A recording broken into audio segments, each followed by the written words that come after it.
पूर्ण परमात्मा पाप कर्म दंड को भी काट सकता है। अभी तक जिस भी संत व महापुरुष से मिले उन्होंने यही बताया कि पाप कर्म फल भोगने से ही समाप्त होगा। वो प्रभु कौन है जो पाप कर्म को काट देता है, वो काल के बंधन से छुड़वा देता है, उसका क्या नाम है, पूजा की विधि क्या है? कृपया अवश्य सुनिए जगत गुरु तत्वदर्शी संत रामपाल जी महाराज के अमृत वचन।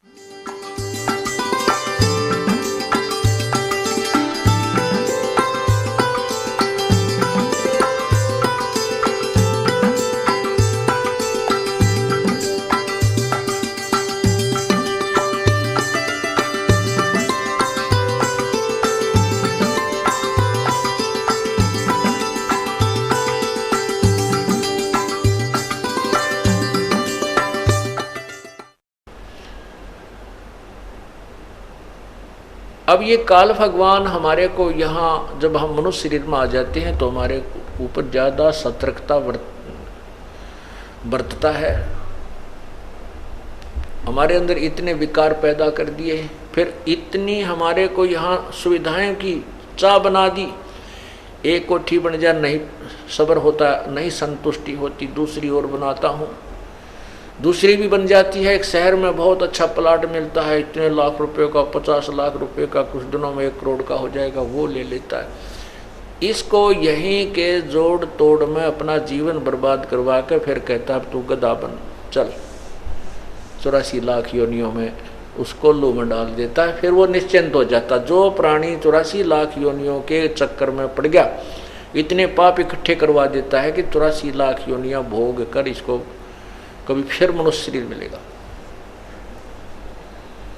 और 84 लाख योनियों को भोगने के बाद जब मानव शरीर मिलता है तो ये प्राणी शीघ्र सी भक्ति ग्रहण नहीं करता। एक भक्त ने प्रश्न किया कि भगवान ने यूं श्राप क्यों दे दिया इसको। भगवान तो जानी जान थे, कबीर परमात्मा तो सर्वज्ञ हैं, सर्वशक्तिमान हैं, वो तो जानते थे कि इसको ये साप क्यों दे दिया कि वे तो 1 लाख मानव शरीरधारी जीव खाएगा, 1.25 लाख उत्पन्न करेगा। ये श्राप ना देते। प्रथम तो परमात्मा की लीला को हम नहीं समझ सकते, क्योंकि हमारी बुद्धि एक जीव की है और जीव जितनी सोच सकता है हमारी सोच उतनी, इतने प्रश्न उत्तर हम कर सकते हैं। अगर यदि परमात्मा इसको ये सजा ये नहीं देता, ये साप समझो चाहे इसके किए हुए कर्म का ये फल समझो, ये नहीं देता तो ये मनुष्य शरीर देता ही नहीं। और मनुष्य शरीर के बिना परमात्मा नहीं मिल सकता, हम भक्ति नहीं कर सकते। उस परमात्मा ने ये रहम किया हमारे ऊपर कि ये मनुष्य शरीर देना इसकी मजबूरी बन गई। और मनुष्य शरीर में परमात्मा आकर के हमें सद्बुद्धि दे करके, तत्व ज्ञान समझा करके, भक्ति करा करके वापस ले जा सकता है। इस प्रकार हमने, क्योंकि हम बालक हैं, अनजान हैं, अज्ञान हमने ग्रहण किया हुआ है, इसलिए हमारे मन में एक से एक ऊटपटांग प्रश्न आते ही रहेंगे। लेकिन कुछ एक प्रश्नों के हल हो जाने के बाद हमें ये समझ लेना चाहिए, बुद्धिमान को संकेत ही काफ़ी होता है कि हमारी सोच बिल्कुल गलत है और जो संत जी कह रहे हैं ये प्रमाणित हैं, ये बातें सारी ये सच्ची समझ लेना। क्योंकि समझदार को यही अपने इस शंका रूपी राक्षस को नष्ट करने का ये भी एक फार्मूला अपनाना चाहिए कि आज तक हमें कितना ज्ञान था और हम किन बातों को सत्य मान रहे थे, किन भगवानों को भगवान माने बैठे थे, सारी गलत पाई हमारी। तो आज जो संत जी जो बात बता रहे हैं, जो ज्ञान दे रहे हैं, वो परमात्मा का दिया हुआ है। हमारी बुद्धि बेशक से स्वीकार नहीं कर पा रही तो भी ये सत्य पावेगी। इस प्रकार भी अपनी शंकाओं को समाप्त कर लेना चाहिए और भक्ति पर लग जाना चाहिए। क्या कहते हैं? यो सौदा फिर नाही रे संतो, ये सौदा फिर नाही। यो सौदा फिर नाही, यो सौदा फिर। लोहे जैसा ताव जात है, लोहे जैसा ताव जात है, काया दे सराही रे संतो, यो सौदा फिर नाही। यो सौदा फिर नाही रे संतो, यो सौदा फिर नाही। तीन लोक और भवन चतुर्दश, तीन लोक और भवन चतुर्दश, सब जग सौदे आई रे संतो, यो सौदा फिर नाही। यो सौदा फिर नाही रे संतो। दूने तीने किए चौगने, दुगने तिगने किए चौगने, किन्हू मूल गवाई रे संतो, यो सौदा फिर नाही। यो सौदा। उस दरगाह में मार पड़ेगी, उस दरगाह में मार पड़ेगी, यम पकड़ेंगे बाही रे संतो, यो सौदा फिर नाही। यो सौदा। नर नारायण देह पायक, नर नारायण देह पायक, तू फेर 84 जाही रे संतो, यो सौदा फिर नाही। यो सौदा। जा सतगुरु की मैं बलिहारी, जा सतगुरु की मैं बलिहारी, जो जामन मरण मिटाई रे संतो, यो सौदा फिर नाही। यो सौदा। जा दिन की मोहे डरनी लागे, जा दिन की मोहे डरनी लागे, लज्जा रेक नाही रे संतो, यो सौदा फिर नाही। यो सौदा फिर नाही रे संतो।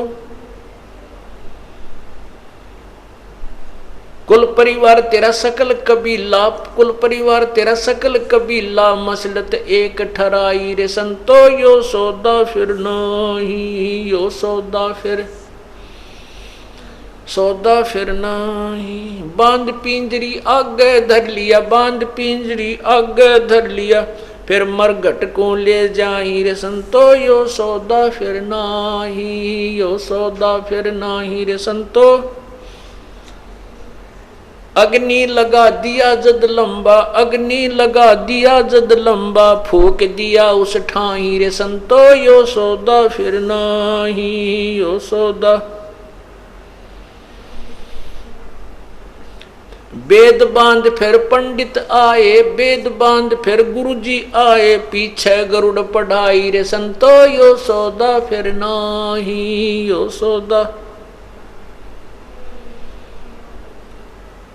नरसेती तू पशुआ की जय, नरसेती तू पशुआ की जय, गद्दा बैल बनाई रे संतो, यो सौदा फिर नाही। यो सौदा।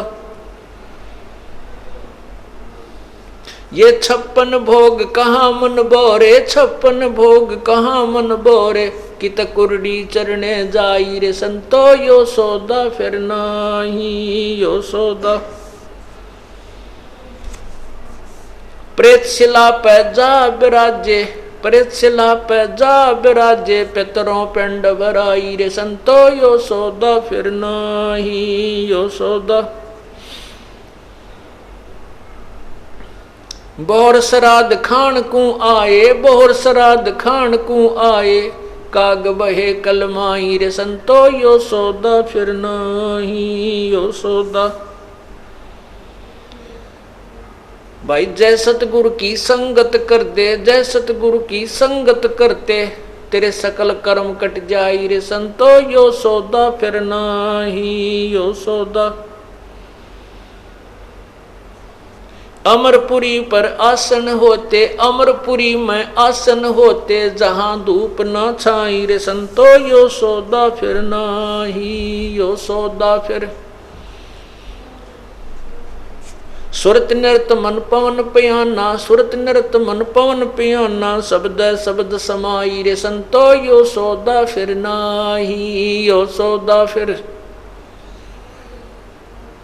गरीबदास गलतान महल में, गरीबदास गलतान महल में, मिले कबीर गुसाई रे संतो यो सौदा फिर नाही, यो सौदा। गरीबदास गलतान महल में, गरीबदास गलतान महल में, वो मिले कबीर गुसाई रे संतो यो सौदा फिर नाही, यो सौदा। सत साहिब पुण्यात्माओं,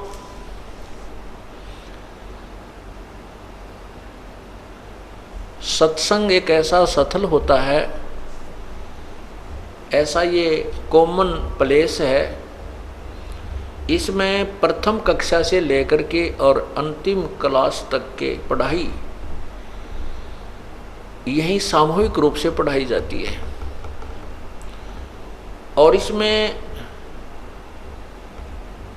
पहली क्लास यानी प्रथम बार जो बच्चे आए हैं परमात्मा की, जो पुण्यात्मा आई है, उनको भी ज्ञान देना है, इस मार्ग पर को समझाना है। उनके लिए ये प्रथम ज्ञान जो है इस शब्द के अंदर जो प्रथम क्लास में आते हैं उनको ज्ञान है, और साथ में जो चाहे अंतिम कक्षा में भी पढ़ रहे हैं उनके लिए भी ये एक विशेष प्रेरणात्मक है। क्योंकि जैसे हम प्रतिदिन वस्त्र पहनते हैं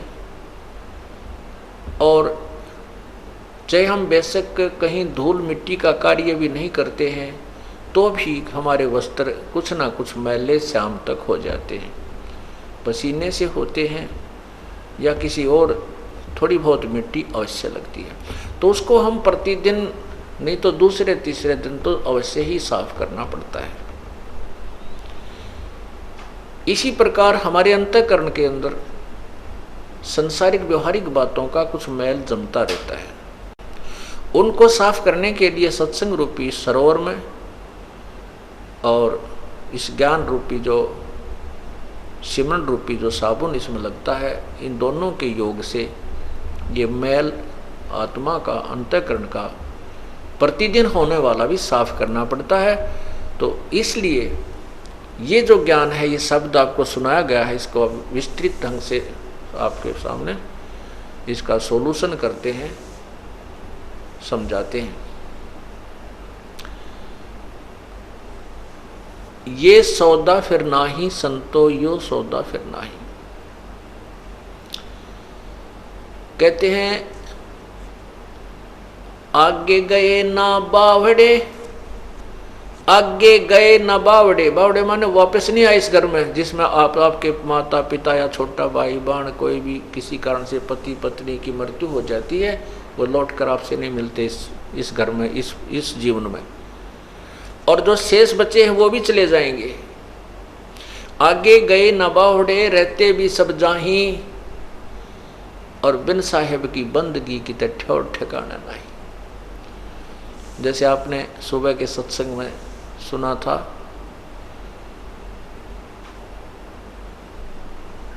पतझड़ आवत देख कर, पतझड़ आवत देख कर बन रोवे मन माही, वो ऊंची टहनी पात थे अब पीले हो जाही। यानी बसंत ऋतु जब आती है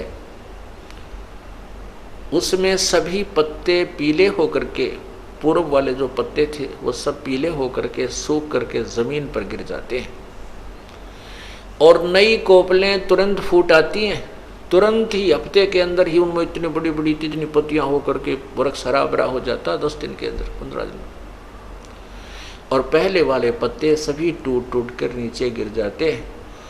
कोई तो गंदे नाले में पड़ा है, कोई पशुओं के नीचे पैरों के नीचे कुचला जा रहा है, कोई कहीं उड़ रहा आंधी में, कोई इधर गिर रहा है, कोई इधर गिर रहा। तो ऐसे एक परिवार को समझाने के लिए वन वृक्ष और पत्ते का एक उदाहरण दिया प्रभु ने।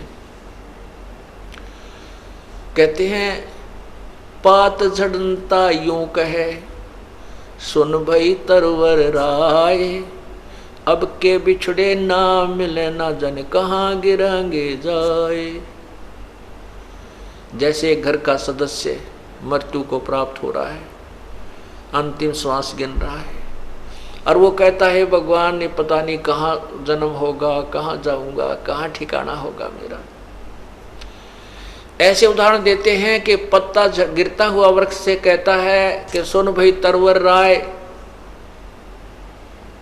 अब के बिछड़े नहीं मिले ना जाने कहाँ गिरोगे जाए।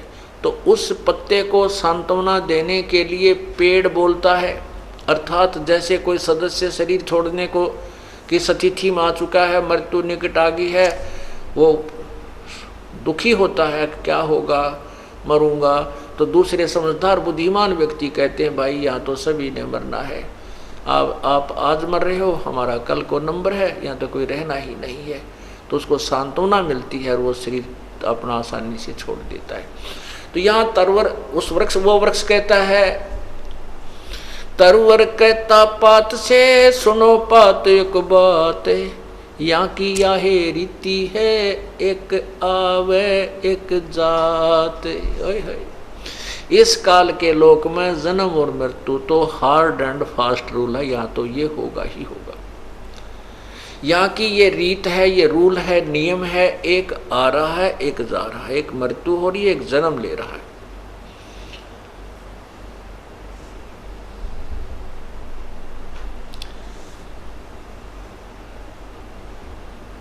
बेटा जाया खुशी हुई, पुत्र उत्पन्न हो गया और थाली बजाया करते हैं। राजा लोग तो बैंड बाजे बनाकर बजा बजू का खुशी प्रकट करते हैं, गुद्दा गुद गुद्दा गुद, सब खुशी मनाते हैं भाई राजा का लड़का हुआ है। सारे शहर में खूब गाने बजाने होते हैं। और गरीब व्यक्ति का लड़का हो जाता तो अपनी थाली का डंडे मार कर अपनी खुशी प्रकट करा करता था। पड़ोसियों को पता हो जाता है भाई उनके कोई भाई बच्चा होने वाला था तो लड़का हो गया है। परमात्मा कहते हैं कि इन अज्ञानी लोगों ने, ऋषियों ने, महर्षियों ने हमारे को इतना मूर्ख बना रखा था कि जिसका लड़का नहीं है उस व्यक्ति का मोक्ष नहीं। और लड़के की कहाँ आवश्यकता पड़ती है? श्राद्ध निकालने में। लड़के की आवश्यकता पड़ती है अंतिम संस्कार करने में। इसलिए पुत्र नहीं है तो उसकी गति नहीं, वो तेरा गजब हो। लेकिन ऐसा नहीं है, ये तो काल का व्यवहार है। उस परम पिता के दरबार में, उस परम पिता के मार्ग में ऐसा नहीं है। लड़के और लड़की में कोई अंतर नहीं है। और सभी यहाँ काल की जेल में हैं। हमने यहाँ से मोक्ष करवाना है, उसकी मोक्ष की विधि अलग है। अब जैसे श्री कृष्ण कहते हैं श्राद्ध अवश्य निकालने चाहिए, श्राद्ध निकालने से उसका मोक्ष होता है, नहीं तो उसकी गति नहीं होती। अब श्री कृष्ण जी के सामने सारे यादव मर गए, बेटा वीर, बेटे वीर, पोते वीर, पोते भी सारे मर गए और कृष्ण जी भी मर गया। उनकी किसने श्राद्ध निकाले? भाई घर वाले नहीं काट रहे तो उनका श्राद्ध नहीं माना जाता। बेटे बिना श्राद्ध नहीं होता तो किसने किया फिर उनका? वो तो रह गए मोक्ष के बिना। तो इस प्रकार पुण्यात्माओं ये हमें भ्रमित किया हुआ था। तो अब हम उसी विषय पर चलते हैं। बेटा जाया खुशी हुई, बहुत बजाए थाल, ये तो आना जाना लगा हुआ है ज्यों कीड़ी का नाल। साथी हमारे चले गए, हम भी चालन हारे, कोई कागज में बाकी रह रही, तात लगी है वारे। हमारे साथी चले गए, किसी की पत्नी गई, किसी का भाई गया, मृत्यु होगी। और कहते वो चले गए, हम भी चालन हार हैं, हम भी चलने वाले हैं, हमारी कोई कागज में बाकी रह रही है, यानी अभी हमारे सांस शेष रहते हैं। जिस दिन वह पूरे हो गए उसी दिन अपनी भी कड़च हो जाएगी। चलो भाई, इसलिए क्या कहा जाता है, यो सौदा फिर नाही रे संतो, यो सौदा फिर नाही। ये सौदा, ये मानुष जीवन, और इस मनुष्य जीवन के अंदर हमारे को, इस मनुष्य जीवन के अंदर हमारे को तत्व ज्ञान प्राप्ति, और पूर्ण संत की प्राप्ति, पूर्ण भगवान का मार्ग मिल गया, और फिर भी हम भक्ति नहीं करते हैं, तो हमारे जैसा नालायक नहीं। फिर हम इस काल के जाल में अगर रह गए, इन सुविधाओं को हम सुख मान बैठते हैं, तो फिर हमने कुछ नहीं समझा, ना ज्ञान सुना। अब क्या बताते हैं कि ये सौदा फिर ना ही संतो, ये मनुष्य जीवन का प्राप्ति होना बार बार नहीं होता, ये बहुत ही पुण्य कर्मों के संयोग से मानव शरीर मिलता है। और भी ज़्यादा पुण्यकर्मी प्राणी जिनका अब इस समय में जन्म है, अब ये तत्व ज्ञान का प्रचार हो रहा है, इस तत्व ज्ञान का सूर्य उदय हो रहा है।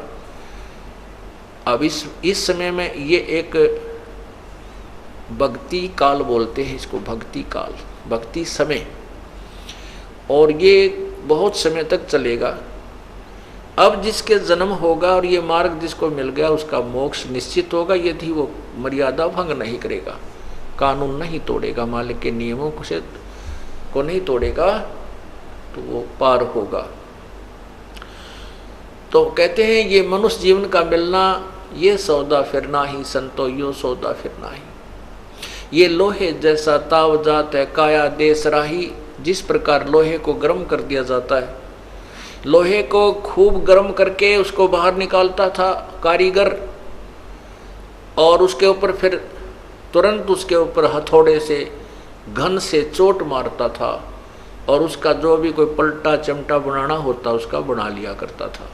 और यदि वो थोड़ा सा भी ठंडा हो जाए वो लोहा, तो उस पे चाहे पूरे गणने से कूट लो, वो वस्तु नहीं बन सकती जिसके लिए वो गर्म किया गया था। और ठंडा हो जाने के बाद उस पर कितना प्रयत्न करो, वो वस्तु नहीं बन सकती जिसके लिए वो सारा व्यवस्था जोड़ी गई थी। थोड़े से भी ताव में कमी आ जाने से वो वस्तु नहीं बन पाती। ये मनुष्य शरीर जब तक आपके पास है, ये लोहा गर्म है, और इसके ऊपर ये राम नाम की चोट लग गई तो इससे मोक्ष प्राप्ति हो जाएगी, अन्यथा ये व्यर्थ है। फिर तो बांगा टेढ़ा बन जाएगा, कुत्ते गधे सुअर का मुंह लगेगा, बूंदा टेढ़ा बुरा, तो हम फिर बांगे टेढ़े हो जाएंगे। फिर क्या बताते हैं, 3 लोक और भवन चतुर्दश सब जग सौदे आही। यहां पर जैसे कोई साधना अच्छी करके गया, वो स्वर्ग पहुंच गया, महास्वर्ग चला गया ब्रह्मलोक में, और वहां अपने पुण्यों को खा रहा है। वहां पुण्य समाप्त हो जाएंगे, फिर वापस आएगा। ये सभी सौदा करके, सभी सौदा कर रहे हैं। 3 लोक और भवन चतुर्थ सब जग सौदे आही, और दुगने तिगने किए चौगने किन्हू मूल गवाही। जिन पुण्यात्माओं को पूर्ण संत मिल गए, उन संतों के बताए मार्गदर्शन के अनुसार वो अपनी क्रियाओं को करते हैं, दान करते हैं, सेवा करते हैं, सत्संग सुनते हैं, भगवान की भक्ति करते हैं, तो वो अपने इस श्वास रूपी पूंजी से, मनुष्य रूपी धन से को दुगने तिगने और चौगने कर रहे हैं। और जो इसी जैसे एक सेठ पैसे लेकर के 1 लाख रुपया दूसरे कहीं चला जाता है, दूसरे शहर में, वहाँ किराए पर कोई मकान ले लेता है, किसी धर्मशाला में कमरा वगैरह लेता है, और वहाँ एक दूसरा जो है वो भी वहाँ गया हुआ है, वो भी अपना बिजनेस करने गया है, सौदा करने गया है, दूसरा भी सौदा करने गया है, दोनों ने वहाँ कमरे लिए। एक तो अपना बिजनेस व्यापार करके और पैसा बढ़ा रहा है, और एक दूसरा उसी जो धन लेकर गया था 1 लाख रुपया, उसी में तो किराया दे रहा है, उसी में से सामने गुट्टी ला कर सो जाता है, शराब पीता है, अच्छे रेस्टोरेंटों में खाना खाता है, तो वो निर्धन हो जाता है, वो बिजनेस नहीं करता है। और जो साथ में सौदा कर रहा है उसी पूंजी से वो 1 लाख के 2-3 लाख बना कर लाता है, और जो बिजनेस नहीं कर पाता, रेस्टोरेंट में मौज उड़ाता फिरता है, गुट्टी ला लेता है, वो अपनी मूल धन को नष्ट करके मुंह लटका के आता है, और वो निर्धन बन जाता है। ऐसे ही ये श्वास रूपी पूंजी मनुष्य जीवन जो आपको प्राप्त हुआ, ये आपका मूल धन है। और जो पुण्यात्मा इसमें अपनी हिम्मत करके कोई साधना भक्ति कर रहे हैं, सत्संग में आ रहे हैं, दान कर रहे हैं, सेवा कर रहे हैं, ये इस मूलधन से दुगने तिगने और चौगने बढ़ा रही है। और जो सत्संग में आते नहीं, इनको ज्ञान इन्होंने सुना नहीं और भक्ति उन्होंने की नहीं, वो अपने उस मूलधन की जो पूर्व जन्म की कमाई थी उसको वेस्ट कर रहे हैं, व्यर्थ कर रहे हैं। उसी में से अपने कार बना रहे हैं, कोठी बना रहे हैं, कार ले रहे हैं, घूटी ला रहे हैं, सिनेमा देख रहे हैं, ताश खेल रहे हैं, बकवाद गढ़ रहे हैं। वो फिर जब यहाँ से जाएंगे मुंह लटका कर जाएंगे। जैसे अभी आपने सुना था, एक प्रियव्रत राज 11 अरब वर्ष तक राज करके, या तो 1 लाख वर्ष भी जी कर हमने देख लिया। सतयुग में हम 1 लाख वर्ष मनुष्य शरीर में रहे तो भी ना सेटिस्फैक्शन हुई, और वह बीमारी कटी नहीं जिसके जो काटनी चाहिए थी। 11 अरब वर्ष तक राजा रहकर भी उसका पेटा नहीं भरा, उसको संतुष्टि नहीं हुई। कहता है कि मुझे थोड़े से सांस और दे दो। 11 अरब वर्ष में तो कला तोड़ा को ना, 4 सांसा और के कर देगा तू। 11 अरब वर्ष तक तो सारे राजा 11 अरब वर्ष तक राज रहा और उसमें भी संतुष्टि नहीं। कहे और जीवन दे दो, थोड़ा सा मुझे 1 सांस और दे दो, और तेरा गजब हुई हो। तो यहाँ परमात्मा कहते हैं सतगुरु मिला तो इच्छा मेट पद मिल पदे समाना, और चल हंसा उस लोक बठाऊं जो आदम स्थाना।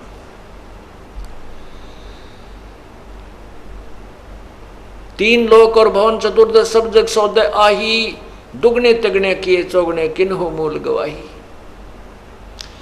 फिर क्या बताते हैं,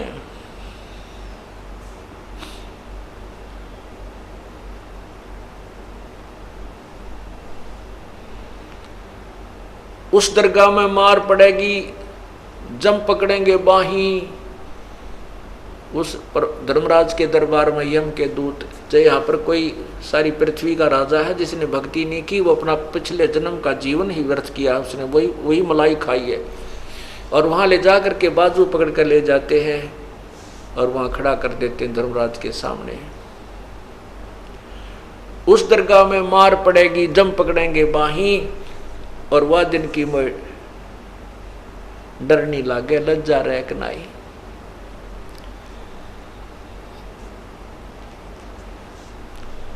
फिर क्या बताते हैं कि नर नारायण दे ही पातु फिर 84 जाही। इतना सुंदर शरीर भगवान ने अपने जैसा शरीर आपको दिया है। नर का जो शरीर है नारायण जैसा है, परमात्मा अपने ही जैसा है, अपने ही उनियार है अपना सृजनहार। हमरे ही उनिहार है हमारा सृजनहार, हमारे ही उनिहार हमारे ही जैसा, हमारे जैसा मनुष्य जैसा शरीर का। लेकिन उनके शरीर के मटेरियल में अंतर है, हमारे में और उनके शरीर में मटेरियल में अंतर है। उस परमात्मा का शरीर वो काया ऐसनाविरम 5 तत्वों से बनी काया प्रभु की नहीं है, हमारी 5 तत्वों से बनी है। जैसे एक सोने की मूर्ति हो, एक मिट्टी की, हम मिट्टी की मूर्ति है, प्रभु सोने का शरीर युक्त है। उनका शरीर समझो इतना तेज एक नूरी तत्व से बना है।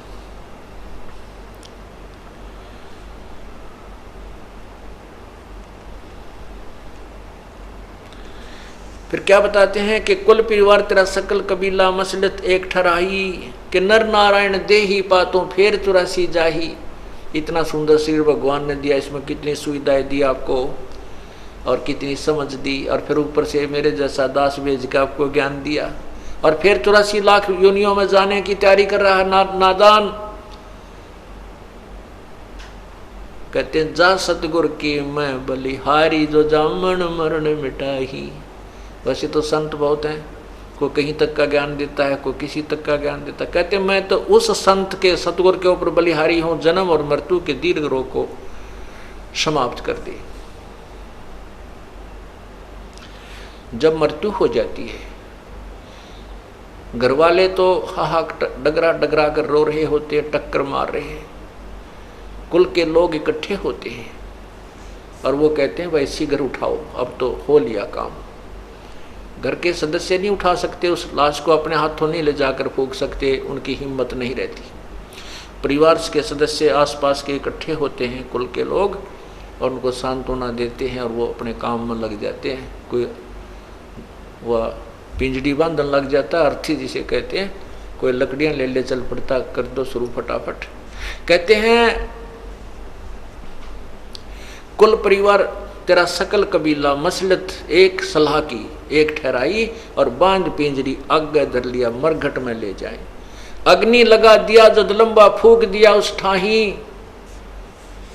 अब अपने हाथों उस व्यक्ति के शरीर को अंतिम संस्कार कराते हैं, अपने हाथों हम उनको फूक आए और फिर आकर के क्या क्रियाएं होती हैं। अग्नि लगा दिया जद लंबा फूक दिया उस ठाही। और वेद यानी ये पुस्तक लेकर कथा करने के लिए फिर गुरुजी आए गरुड़ पुराण लेकर के। गरुड़ पुराण लेकर के गुरुजी आए और पीछे गरुड़ पढ़ाई। परमात्मा कहते हैं कि गरुड़ पुराण को आप मरने से पहले पढ़ो एक बार और उस पर विचार करो। उसमें वो सब विवरण दे रखा है कि जो व्यक्ति भक्ति नहीं करते उनको यम के दूत पकड़ कर ले जाते हैं, ऐसे भयंकर रास्ते से ले जाते हैं।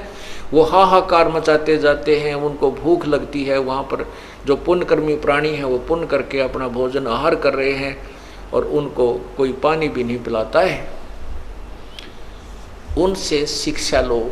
किसी ने ऐसा जुल्म किया था उसका बेटा मर गया, किसी ने ऐसा जुल्म किया था उसकी आंखें फूट गई, कोई ऐसा पाप करता था उसका हाथ कट गया।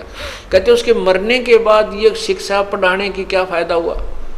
वो जीवित था, जब वो जीवित था तो पढ़ाते। वो उस जो गरुड़ पुराण के लिखे हुए लेखों को पढ़कर सतर्क होता, बुराइयों से बच जाता, पाप ना करता। अब वो मर चुका है, उसकी तो जो भी आगे योनि मिलनी है, मनुष्य बनना है, पशु बनना है, पक्षी बनना है, वो तो तैयारी हो चुकी। और अब गरुड़ पुराण पढ़ाते हैं उसकी शांति के लिए। परमात्मा फिर क्या कहते हैं, वेद बांध फिर पंडित आए।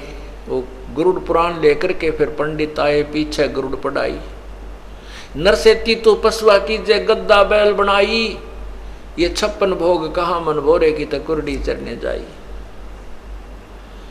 आज मनुष्य जीवन में हम कितना सुंदर आहार करते हैं, कितना मोहन भोजन करते हैं, नाना प्रकार के व्यंजन बनाते हैं। कहीं दही है, कि पकौड़े हैं, कि कहीं खीर है, दूध है, करीम मिल रही है, कई प्रकार की सब्जी, काजू, किस्मत, सेब, संतरे आए हैं। और एक परमात्मा की भक्ति ना करने से हमें क्या मिलेगा। गद्दा बैल बनाई। अब गधे के जीवन पर विचार करो पुण्यात्माओं। हम ये सोचते नहीं, हम इतने लापरवाह हो गए। अब मनुष्य शरीर प्राप्त करके हमारे मन में भी नहीं आती हम पशु पक्षी भी बन जाएंगे। हम ये सोचे अपनी नए मौज बनी रहेगी, नए काचे काटांगे। नहीं, ये तो भाई ये नहीं सदा, ये तो उनको मिलेंगे जो भक्ति कर रहे हैं, या तो पार हो जाएंगे, नहीं तो फिर उन्हीं को मानव शरीर मिलेगा। तो क्या बताना चाहते हैं कि 56 भोग कहाँ मन बोरे, फिर कुरडी चढ़ने जाई। एक परमात्मा का नाम इस जीव से ना लेने से परमात्मा पशु जुनी दे देता है। वो बोल के ये नहीं बता सकता मुझे भूख लगी है, या सिर में दर्द है, पैर में दुख है, या प्यास लगी है, बोल नहीं सकता। परमात्मा कहते हैं जिव्या तो वाए बली जो रटे हरि नाम, नहीं तो काट फेंक दियो यो मुख में भलो ना चाम। कहते हैं जीव का तो मुख्य उद्देश्य यही है भगवान की स्तुति करे, उसके गुणगान करे, परमात्मा का नाम रटे। अगर यदि ये काम नहीं करते हो, ये भगवान की महिमा और गुणगान, भगवान की जो है ना जाप आदि नहीं करते हो, तो इस जीव की कोई आवश्यकता नहीं, इस चाम को इस मुंह में रखने की कोई आवश्यकता नहीं। इन बातों को हमने बहुत गहराई से सोचना चाहिए पुण्यात्माओं। पर तुम तो ये बातें हर स्थान पर बार बार ये सुनने को नहीं मिलती है। तो मौज कर रखी परमात्मा ने कि यहाँ 15वें दिन बाग लगा दिए अपने सत्संग के, और भगवान आत्माएं रह रह कर आ रही हैं। देख कितना दयालु है ये परमात्मा, अपनी प्यारी आत्माओं को पहले तो सुख देता है, दुखों को दूर करता है, और फिर इनको रुचि बनाता है कि हो देखिए पैसा मेरा वहाँ बर्बाद होना था, आज भगवान के पुण्य में लग रहा है, ये समय मेरा वहाँ हॉस्पिटल में लगना था या किसी और वहाँ लगना था, और आज परमात्मा के चरणों में आ रहा हूँ। वो आने की हिम्मत भी देता है, दान करने के लिए पैसा भी देता है और अंदर से प्रेरणा भी करता है। करे करावे साइया ये मन में लहर उठा, दादू सिरदर जीव कहो आप बगल हो जा। करे करावे साइया मन में लहर उठा और दादू सिरदर जीव के आप बगल हो जा। परमात्मा सामने नहीं आता कि मैं कर रहा हूं, नहीं, उधर से यहाँ बहुत से ऐसे प्रमाण आपको मिलेंगे। डॉक्टर ने कह दिया कि इसको 2 लाख रुपए लगेंगे, इसका ऑपरेशन होगा, और वहाँ ले जाइए पीजीआई के अंदर। पीजीआई में जाते हैं, एक बहन ने बताया कि मुझे गले में, अभी की बात है, मेरे को गले में 4 गांठें होगी, पानी भी नहीं घट के आ जाए, अंदर नहीं जा रहा था। और यहाँ आसपास के हॉस्पिटलों में दिखाया, उन्होंने बताया भी ये तो कैंसर है और इसको ऑल इंडिया में ले जाओ। ऑल इंडिया में ले गए, उन्होंने चेक किया, उन्होंने कहा कि ये तो कैंसर है, ऑपरेशन का भी हमारे पास समय नहीं है, समय दे दिया ऑपरेशन करने का, उस समय आना और ये दवाई खाना तब तक। वह बहन आई हुई है यहीं पर, आज भी यहीं देखी थी मैंने उसको। अभी हफ्ते पहले उसने ये बात इस दास को आके अपनी बताई, उसने नाम ले रखा पहले से। तो वो कहने लगी मैं वापस आ गई, उम्र अभी उसकी 30-35 के आसपास है। कहने लगी सारी रात रोई है परमात्मा, अभी तो मैंने जीवन वैसे ही खो दिया, आपका नाम भी ले रखे थी, भक्ति भी करती थी, लेकिन अब तो भक्ति पूरी हुई नहीं। मैं जीवन की भीख मांगती हूँ कि मेरी भक्ति पूरी हो जाए, और किसी वस्तु की मुझे चाह नहीं रही। सारी रात रोई, सुबह उठ गए, जब मैं रो रही थी तो एक पड़ोसन, एक लड़की आ गई, अक्के बात हो गया, कहने लगी मेरा तो ऐसे ऐसे भयंकर बीमारी होगी, मरूंगी मैं, छोटे छोटे बच्चे मेरे। तो उसने ऐसे नू दाब दिया, वो 4 गांठ टूट गए और वो ऐसे मेरे को जैसे उल्टी गिरी, वो 4 इतनी बत्ती सी बाहर निकले। उसको हमने लिफाफे में डाला और जिस दिन ऑपरेशन कराना था उस दिन वहाँ ले गए उसको, उनको भी ले गए, आप भी गई। डॉक्टरों को दिखा, डॉक्टर कहने लगे ये तो इनका का तो हमने ऑपरेशन करना था, तू आप कर लाई, ये तो इन्हीं के लिए तुम्हें हमने बुलाई थी, इनका तो राप हो गया, आप पे कर लाई। और ऐसे कहते मुंह बा के देखा वन्यारे जख्म ने, बोले जाओ ठीक हो जाएगी, अपना इंजेक्शन दवाई दे दी, ठीक हो जाए, अब कुछ नहीं, तेरा सब ठीक है। बोलो सतगुरुदेव की जय। अब वो बहन उसकी छाती बांध के देखो वह क्या सोचती होगी, कितना समय देगी मालिक के लिए। उसका जीवन दान है, ये परमात्मा की तरफ से एक्सटेंशन है, और वेस्टे 2 पैसा जो बता दिया वो न्यारा, और हाहाकार माजरी थी वह न्यारी। वह बहन यही खड़ी होगी मेरे ख्याल में, सुनीता आई हो तो खड़ी हो एक बहन, सुनीता बहन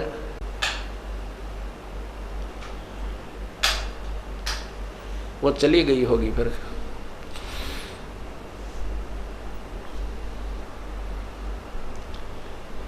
तो कहने का भाव ये है पुण्यात्माओं, अब कहते हैं करे करावे साइया मन में लहर उठा। अब उस बहन की कितनी रुचि, दान में भी, सेवा में भी आगे खड़ी रहा करेगी, सत्संग भी सुनने आया करेगी कि मुश्किल से भगवान ने दोबारा जीवन दिया है। तो ऐसे ही ये परमात्मा हमारे जन्म मरण के रोग को जड़ से निकालेगा। तो क्या बताते हैं, नर से तीतू पशुआ की जय गद्दा बैल बनाई, ये 56 भोग कहाँ मन बोरे, कहीं कुरडी चरने जाई। ये 56 भोग कहाँ मन बोरे। पुण्यात्मा बहुत गहराई से सोचा करो इन बातों को जो आपको बताई जाती है। कोई शौक नहीं है, हम कह रहे हैं तुम सुन रहे हो, ये कहने सुनन तक नहीं रखना। ये बातें कहने सुन की नहीं, ये कर पाड़ने की हैं। ये केवल सुनन तक सीमित नहीं रखना, इनके ऊपर कदम टू पॉइंट टू पॉइंट आपने चलने का प्रयत्न करना है। सहारा भी भगवान देगा, कबीर परमात्मा आपको सहारा भी देगा। हम उसी के सहारे से इस काल के साथ संघर्ष कर सकते हैं। नहीं जीव के बस की, जीव के कोई औकात नहीं है। कहते हैं ब्रह्मा का आसन खिसा जब सुनी काल की गाज। यो काल जब दहाड़ता है, गरजता है, ब्रह्मा जैसे, ब्रह्मा विष्णु महेश जैसे के जो है ना, उसके आसन भी थर्राने लग जाते हैं। और अर्जुन जैसा योद्धा देखकर उस काल को कांप रहा था, तो बाकी किसके विषय में कहें कि इस काल से कौन सुरक्षित हो सकता है। ये तो कबीर परमात्मा के सामने इस काल की दाल नहीं गलती, नहीं तो 21 ब्रह्मांड में यो सब के ऊपर प्रभु है। केवल कबीर परमात्मा के सामने ये नतमस्तक हो जाता है। उसकी चर्चा के जहां चलते हैं वहां आसपास भी नहीं रहता ये।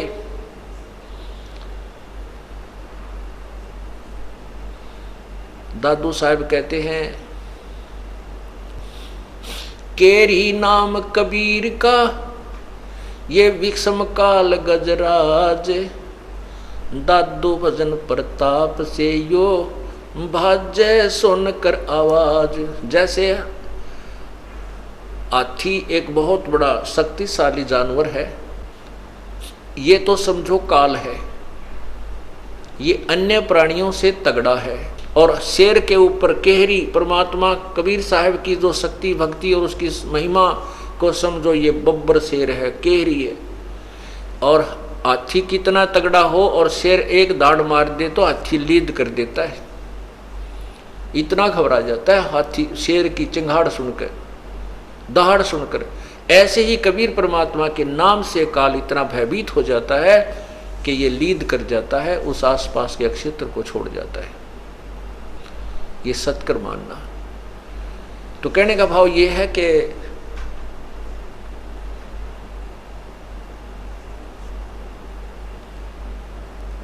नर से तीतु पशुआ कीजे गद्दा बैल बनाई। ये 56 भोग कहाँ मन बोरे की तकुरड़ी चरने जाई।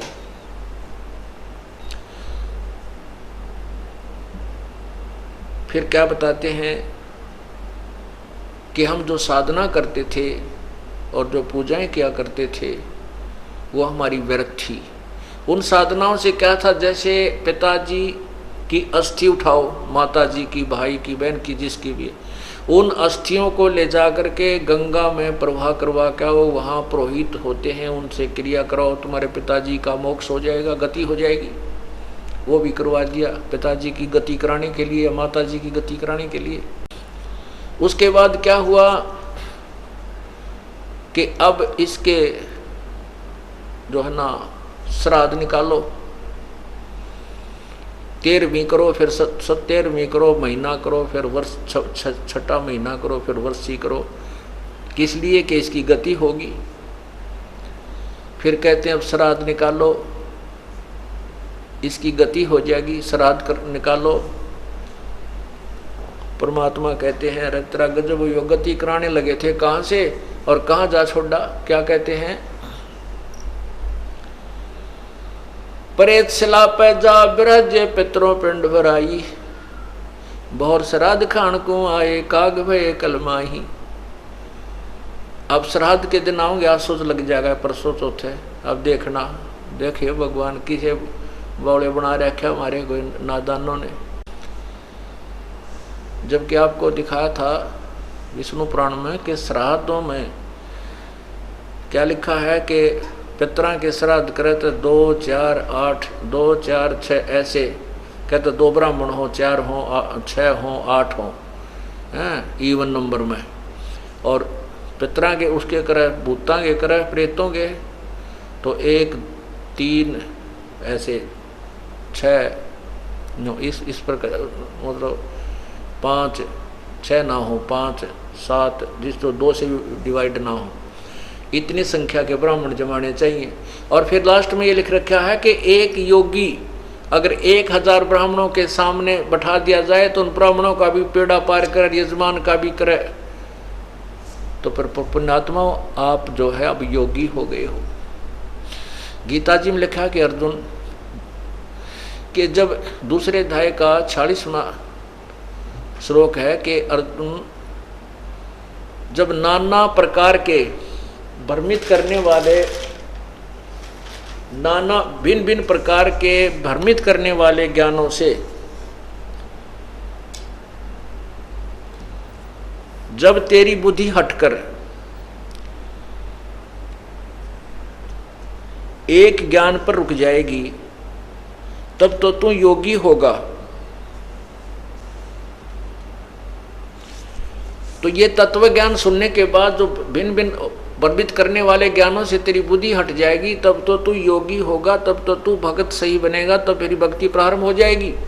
तो यहाँ लिखा है कि कोई योगी 1000 ब्राह्मणों के सामने एक योगी यानी तत्वदर्शी संत से प्राप्त नाम प्राप्त प्राणी उनको उनके सामने ला दिया जाए तो उन ब्राह्मणों का भी उद्धार करे, यजमान का भी, क्योंकि वो ज्ञान सुनाएगा, परमात्मा की यथार्थ कथा सुनाएगा, उस सच्चा ज्ञान बताएगा और परम संत के पास ले जाकर पूरे परिवार का भी और उन ब्राह्मणों का भी कल्याण करवाएगा, उनको ज्ञान समझाएगा, उनका बेड़ा पार करवा देगा।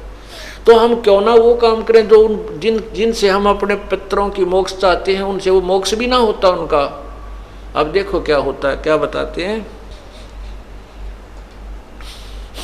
अरे भोली सी दुनिया सतगुरु बिन कैसे सरिया, रे भोली सी दुनिया सतगुरु बिन कैसे सरिया। अपने लला के बाल उतरवावे देखो कैंची ना लग जइया। एक बकरी का बच्चा लेके उसका गला कटैया, रे भोड़ी सी दुनिया सतगुरु बिन कैसे सरिया। कहते हैं एक बुढ़िया जाया करे गुड़गांव माड़ी पर या अपने इष्ट स्थान पर जहाँ जिसकी पूजा है कि लड़के या लड़की के बाल उतरवा काने, पहले जो बच्चा जन्म होता है वो सुच्चे बाल भगवान का चढ़ाने उस धाम पर चढ़ा कर आएंगे। और वहां जाते हैं, बुढ़िया अपनी पुत्र वधू को साथ ले जाती है और साथ में पोता या पोती होती है। वहां नाई बैठा होता है उस इष्ट धाम में बाल तारनिया काटनिया। तो बुढ़िया कहती है अपने उस नाई को, कह भाई नाई के देख पोता या पोती जो भी है मेरे बेटे या बेटी का कच्चा सिर से भाई सहज सहज के कैंची लाग जाए, देख रहे सहज सहज बाल काटिए। और फिर वहाँ मूर्ख बना रखा है उन अनजान लोगों ने, पुजारियों ने और गुरुओं ने कि माता के एक बकरा चढ़ा तेरा बेटा बेटी सुखी रहेगा। अरे तेरा गजब भैया, अपने बच्चे की जीवन की सुरक्षा के लिए और दूसरे के जीवन को लेकर के वहाँ कटवा रही है। और अपने बच्चे को तो इतना प्यारा लगा इतना कैंची लगने का भी डर, और एक बकरी का बच्चा लेकर उसका गला कटवा दिया, उसको भेंट चढ़ा दिया उन मूर्खों के कहने से वहाँ पत्थर की बनाई हुई मूर्ति पर। और स्वाद करें वह पुजारी वहाँ बैठे जो बेकारे हैं वो उन बकरों को मरे हुए को खावें। फिर कहने ऐसे लगे कि मारो मैं तुम्हें चढ़ा जाऊँ, क्यों फिर उसने वो अपना गितौर बेचे, घने कट जाते वह खराब हो जाता, वो सारे न खा नहीं सकते मोटे पेटों वाले। तो इसलिए उन्होंने अपने हिसाब से समाज को गुमराह करते रहे। तो क्या कहते हैं कि वह बुढ़िया फिर क्या करती है, इतने बाल लेवेगी सिर के को और वहाँ चढ़ाएगी मंदिर में। वहाँ पुजारी बैठा होता, वो अलग अलग छांटता रहता, उन बालन उठा के कट्टे में गाल ले जा और शाम के समय उन बालों को बाहर कुर्डियाँ पर फेंक जाता। वो पुजारी अपने घर ना ले जाता, वो बैंक में जमा ना कराता, उन बालों को वहीं फेंक देता बाहर अड़ंगे में शाम के समय। तो परमात्मा कहते हैं इन बालों को अपना ना आप काट कर अड़े फेंक दिया करो, कहीं नहीं जाना कि ठगवाने के लिए, इनसे कोई मोक्ष नहीं है। कहते हैं रे बोली सी दुनिया सतगुरु बिन कैसे सरिया, अपने लला के बाल उतरवावे देखे चीना लग जइया और एक बकरी का बच्चा लेके उसका गला कटिया। रे बोली सी दुनिया, ये तो पाप इकट्ठा कर लिया, पुण्य कहाँ। फिर बताते हैं कच्चा पाका भोजन बना के माता धोकने गईया, और जिस माता ऊपर कुत्ता मुत्ता वो क्यों ना मर गईया। एक कैसा देखा हम खुद पूजनिया में है, हमारे माता पिता दादा दादी रह जाया करते, एक 4 ईंट ला रखी, इतना बना रखा चूल्हा सा ऊपर तक ढक के, और कहते हैं यहाँ, और वो ऐसा बना करते माता का आधे कच्चे गुलगुले आधे पूरे कच्चे पके नो घेर घेर के उसमें, और वहाँ डालने पता था जाने कुत्ता न खाना हो तो माता की खावा थी, तो वहाँ डालते उस माता के उस धाम पर स्थान पर, और वो तो नीचे उतरते भी कोई नहीं, पूजा करनी है, कुत्ते जब उसी समय चढ़ जाते, उन सारे माता के आहार को कुत्ते खाया करते थे, और चलते समय उसी माता के सिर में धार मार खाते पेशाब करते थे। तो परमात्मा कहते हैं तू तो उस माता की इतनी डर है, हक दिया तेरे बेटा ना मार दे, तेरे मैसा में खराबी ना कर दे, इस कुत्ते की टांग क्यों ना तोड़ दी, इसलिए इसका ऊपर मूत गया। तो परमात्मा कहते हैं कुछ दिल डांटो, ज्ञान आधार बनाओ, भगवान को समझो, सच्चा ज्ञान ग्रहण करो।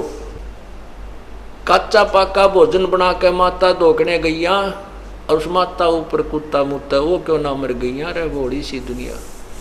फिर क्या बताते हैं कि जीवित बाप गेल तो लट्ठम लट्ठा, जब पिताजी जीवित रहते हैं तब तो उसके लट्ठम लट्ठा है, तने बड़े भाई ते गणा दे दिया, मेरे ते नो नहीं करया है, तो ऐसा था नो कर दिया, जब तो उसने टोक नहीं दे, और मरे पाछा उसका अंतिम संस्कार उसी गति कराने के लिए डरते बहकाए हुए, कहते वहाँ फिर गंगा पे लेके उसकी अस्थि बहाने जाते हो। जीवित बाप के लट्ठम लट्ठा मुए गंग पुचैया, और जब आवे आसुज का महीना वो कौआ बाप बनाइया रहे बड़ी सी दुनिया, और तेरा गजब हुई। अब आसुज में देखना इनके सांग श्राद्ध निकालनिया के, पंडित जी ने कहेगा कि इसमें जो खाना है कुछ ऊपर रख दो ऊपर, और कौवा भोग लगा गया तो तेरे पिताजी को भोग लग गया, हो सकता है तेरे माता या पिता कौवा बन गए हो और वो खाने आ गए हो। कहाँ से मोक्ष कराने लगे थे, अस्थि गंगा में डाल का मोक्ष करा हो जाएगी, फिर 13वीं करो मोक्ष हो जाएगा, फिर 6ठा महीना करो 6ठा करो 32 करो मोक्ष हो जाएगी, फिर श्राद्ध निकालो मोक्ष हो। श्राद्धों में वो कौवा बाप बना दिया, वो कौवे को बाप बना दिया कि तेरा हो सकता माता पिता कौवा बनकर आगे हो, इनको भोग लग जाएगा। ओए होए क्या कहते, जय सतगुरु की संगत करते तेरे सकल कर्म कट जाई, अमरपुरी पर आसन होते जहां धूप ना छाई। यदि सतगुरु सच्चे संत की तत्वदर्शी संत की संगत करते, ये सब झंझट मिट जाते, सब पाप कट जाते, सब कर्म कट जाते, और सतलोक में तुझे ये स्थान मिल जाता, तेरा पूर्ण मोक्ष हो जाता। बोलो सतगुरुदेव की जय। सत साहिब। आपको एक चमत्कार दिखाते हैं परमात्मा का, सुनाते हैं। अभी चौथा दिन है। एक जो आपने पहले आपको बताया था कि कोल्हापुर के अंदर एक भक्त है हमारे, पूरा परिवार परमात्मा का नाम लिए हुए है, तो उसमें पीछे आपको बताया था कि वो पूरा परिवार उपदेश लिए हुए हमारा, और वो एक सीडी बना रखी है, दास ने सीडी वीडियो सीडी में भर रखा है, नित्यनेम सुबह का। तो वो वीडियो सीडी लगा करके और टीवी में चला करके पूरा परिवार सत्संग सुबह का नित्यनेम किया करता है। तो वो बता रहे थे कि हम शाम जब पिछले 8 श्लोक रह जाते हैं, गैबी ख्याल विशाल सतगुरु अचल दिगंबर थीर है, भक्ति हेत आन काया धरे आए अवगत सत कबीर है। तो वो जब शुरू होता हम खड़े हो जाते हैं और आदर सत्कार से ये सोचते हैं कबीर परमात्मा सतलोक से आते हैं तभी जीवों का कल्याण करते हैं। कहते हैं हम इतना सुन ही रहे थे, उसी समय इस दास का जो रमे उसमें टीवी पर जो सीडी में चल रहा था ये चलचित्र, उसके ऊपर कबीर परमात्मा का चेहरा आकर के स्थापित हो गया। इतना आपको फोटो दिखाया था, अभी दिखाते हैं। तो उसमें इस दास के चेहरे पर परमात्मा का चेहरा टीवी में आकर के ऐसे चिपक गया। ये तो कंप्यूटर से भी जो है ना मिक्सर से जा कर के बनता है, और वहाँ टीवी के अंदर परमात्मा सीडी के अंदर बना दिया। तो कहते हैं हमारी आंखों में पानी आ रहा है, हम थर थर काँप रहे हैं, और 25 मिनट तक बहुत देर तक रहा, और उसके फोटो लिए उन्होंने, परमात्मा को पकड़ा, कैमरे में बंद किया, और फिर कहते हैं हमने ही उसको ऑफ कर दिया, नहीं तो वो मालिक का न्यू का न्यू चेहरा बना रहा। अब इसी प्रकार अभी चौथा दिन है, 10 तारीख की बात है, इसी 10 तारीख की सितंबर की। ये आपने देखा है, ये ऊपर है दास का सिर, ऐसे ये जो ऊपर बाल दिखाई देते हैं ये दास का शीश है, और ये चेहरा परमात्मा का, और ये दाढ़ी इतना इतना ये चेहरा मालिक का लग गया, और ये माइक लगे हुए हैं, ये माइक चल रहे हैं। अब ये तो कमाल किया दाता ने वहां पर। अब यहाँ जो रोहतक में एक बेटी है, गीता नाम है उसका, और उसने शाम के समय अपने बेटे से कहा, 12-13 साल का लड़का है, कि भाई वो रमैनी लगा दे, असुर निकंदन रमैनी लगा दे, और VCD में लगा दे, मैं महाराज जी के दर्शन भी करूँगी और बैठ कर रमैनी कर देती हूँ। वो लड़के ने वह रमैनी लगा दी, और मंगलाचरण शुरू होते ही वो लड़का तो निकल गया बाहर, कहने की मैं बैठी बैठी वो रमैनी कर रही थी। मंगलाचरण पूरा होने वाला था, इतने में परमात्मा उस फोटो में एक और फोटो रखा कबीर साहब का, मेज के ऊपर बाहर को मुंह किया हुआ कबीर परमेश्वर का फोटो, छोटा सा इतना का। न बोली वो फोटो इतना बड़ा हो गया कि टीवी की स्क्रीन पर आ गया पूरा ही। मैंने सोची टीवी जो है ना CD बंद होगी और ये चित्र रुक गया। इतने में आप जो रमैनी कर रहे थे उस चलचित्र में आपका चित्र था, वो कबीर साहब के चेहरे के ऊपर आकर फिट हो गया, और वो रमैनी चल रही है, रमैनी की आवाज चल रही है, और फोटो हंग है। उसने उसी समय फोन किया हमारे भक्त बसंत जी के पास कि भाई ऐसे ऐसे कमाल हो गया, परमात्मा ने कमाल कर दिया, और यहाँ से हो रहा है। महाराज जी से बात करा तो मेरे से बात हुई, न बोली जी मैं क्यों कैसे दिखाऊँ आपको, कमाल कर दिया, अनहोनी कर दी हैं, ऐसे ऐसे आपका चेहरा भगवान के चेहरे के ऊपर लगा हुआ है, रमैनी चल रही है, और वो आवाज़ आ रही उसकी, और फोटो डट रहा है। मैंने कहा बहन ऐसे करो बेटी, उसका फोटो लो, परमात्मा ने पकड़ो, मालिक आए हैं तो प्रत्यक्ष होने लग रहे हैं, पकड़ो मालिक को, ठा जात मिल जाए तो कहने लगी जी हमारे मोबाइल में कैमरा को नहीं। वो लड़का भी बाहर निकल गया। फिर मैंने भगत से कहा किसी और भगत को संदेशा दे दो, वो आकर के फोटो ले ले। उसी समय पड़ोस में ही हमारे भक्त सतपाल का परिवार रहता, वो दोनों बच्चे लड़के, उनको संदेशा मिला। इतने में वो लड़का उस वाला आ गया, लड़की बेबे वाला, और कम से कम 10-15 मिनट की रमैनी 10 मिनट की रमैनी हो चुकी थी। उसने कहा अपने बेटे देख रहे हो परमात्मा की ने कैसी लीला कर दी। उस लड़के ने देखा तो वो बोली जा फटा जल्दी जा, उनको बुला के ला, दीपक और रितु को, और भाई इतना ऐसे कर, इसने तू पुश कर दे, रोक दे, यू कर दे, आवाज बंद कर दे। फोटो तो हंग था, आवाज चल रही थी, इसने आवाज को बंद कर दे, कहीं वो आवा इतना या बंद ना हो जाए, चित्र चला ना जाए। वो लड़का उस सीडी को पुश कर गया और भाग कर उसको रोक गया। वो ला बुला करके 2 मिनट में आ गए बच्चे। आते ही उन्होंने 5-6 फोटो खींचे, और उसी समय लेकर के वाला बहन भी और वो लड़के भी यहाँ पहुँचे दास के पास। रो और बताओ हुआ बेटी, रो और बताओ कि ऐसी अनहोनी मेरी आंखों के सामने वो छोटा सा चित्र मालिक का पूरा हुआ और आपका चेहरा उसमें समा गया। वो देखिएगा, अब आपको दिखाते हैं, ये देखो, ये देखिएगा। अब ऊपर छतरी पूरी परमात्मा वाला फोटो, कबीर साहब का फोटो है, चित्र है, उधर कोने में लगा हुआ है वो, और ये ऊपर छतरी है, नीचे कबीर परमात्मा के ये हाथ और पैर नीचे कबीर परमात्मा के, ये ऊपर टोप परमात्मा का है और ये चेहरा दास का बना हुआ है। इतना सिर्फ ये काला जो कोट पहना ये दास का बना हुआ है, इतना हिस्सा दास का है और बाकी शेष मुकुट परमात्मा का है, नीचे पैर परमात्मा के छत्री मालिक की। अब ये समझाने के लिए परमात्मा कहते हैं कि इस ब्रह्म मत पढ़ो, जो ये दास भेज रखा है इसको मेरा ही स्वरूप समझो। मम संत मुझे जान मेरा ही स्वरूपम। बोलो सतगुरुदेव की जय।